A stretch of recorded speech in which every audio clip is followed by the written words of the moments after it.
मुंबईतील मानखुर्द परिसरात एका व्यक्तीने मुलगी झोपत नाही म्हणून तिला बेदम मारहाण केली। तसेच तिच्या चेहऱ्यावर पेटत्या सिगरेटचे चटके दिले। शेजाऱ्याने या प्रसंगाचा व्हिडिओ मोबाईलमध्ये कैद करून तो पोलिसांपर्यंत पोहोचवला। या घटनेचे गांभीर्य लक्षात घेऊन पोलिसांनी ताबडतोब पीडित मुलीच्या बापाला ताब्यात घेतले। राजेश राम उर्फ भगवान तसे ताब्यात घेतलेल्या आरोपीचे नाव आहे। आरोपी हा त्याची पत्नी आणि 2 मुलांसह मानखुर्दच्या करबाला मैदानाजवळील वस्तीत राहतो। आरोपी बेरोजगार असून त्याला अंमली पदार्थांचे व्यसन आहे, तर त्याची पत्नी 4 घरची धुनी भांडी करून कुटुंबाचा उदरनिर्वाह करते। मिळालेल्या माहितीनुसार मंगळवारी दुपारी आरोपीच्या घरातून त्याच्या 5 वर्षाच्या मुलीचा मोठ्याने रडण्याचा आवाज आला।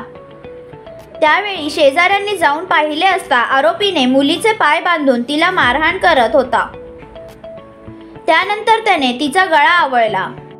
हे पाहिल्यानंतर शेजारच्या एका मुलीने आपल्या मोबाईलमध्ये या प्रसंगाचा व्हिडिओ रेकॉर्ड केला आणि पोलिसांपर्यंत पोहोचवला।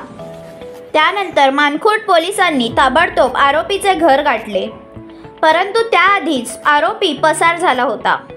मात्र त्याची 2 मुले घरी होती। पोलिसांनी मुलांना पोलीस ठाण्यात नेले असता मुलीच्या शरीरावर मारहाणीचे वाल आणि चेहऱ्यावर सिगरेटने दिलेले चटके आढळले। पोलिसांनी मुलीला उपचारासाठी रुग्णालयात नेले आणि त्यानंतर आईच्या हवाली केले। परिसरातील नागरिकांनी आरोपीला पकडून पोलिसांच्या ताब्यात दिले।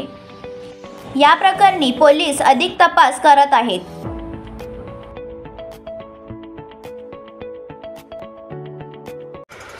नवीन घडामोडी पाहण्यासाठी आजच आम्ही मुंबईकर 24 तासला लाईक करा, सबस्क्राईब करा आणि अपडेट रहा।